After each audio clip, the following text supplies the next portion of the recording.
C'est assez fascinant de voir comment parfois toute la structure d'une histoire peut tenir en seulement quelques lignes.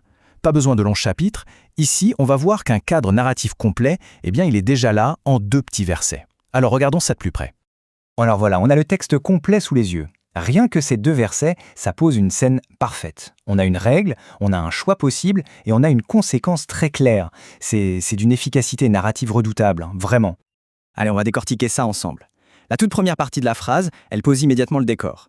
Qui parle et à qui. Et ça établit tout de suite la dynamique, le rapport de force si on veut.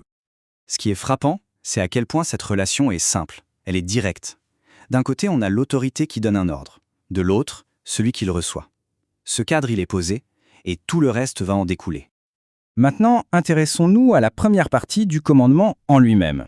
Et là, ce qui saute aux yeux, c'est sa générosité. Son ampleur est quasi totale. Il faut vraiment faire attention aux mots utilisés. Tu pourras manger de tous les arbres du jardin.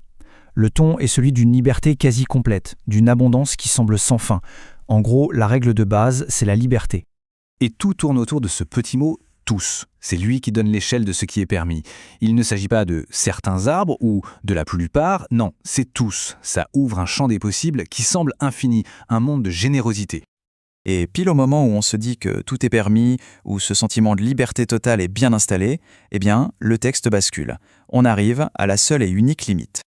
Et le mot qui fait tout basculer, le voilà. Mais.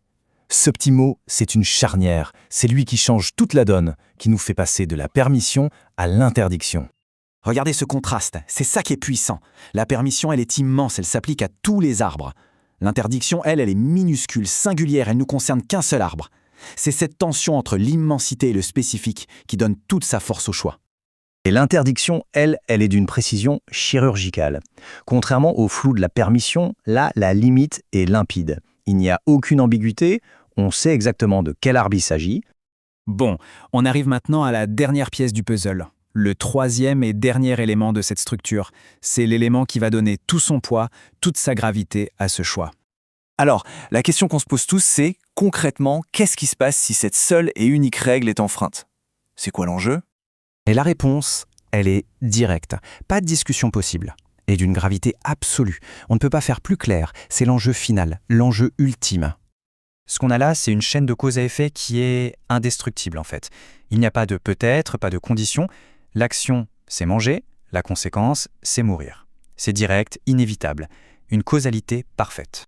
Donc, si on récapitule, on a vraiment les 3 piliers d'un choix qui a du sens. D'abord, une liberté quasi totale. Ensuite, une seule petite limite, très claire, qui vient définir cette liberté. Et enfin, une conséquence irrévocable, qui rend la décision si lourde de sens. Et tout ça, ça nous amène à une question de fond, une question qui résonne bien au-delà de ce passage. Finalement, est-ce qu'un choix peut vraiment exister s'il n'y a pas de conséquence derrière?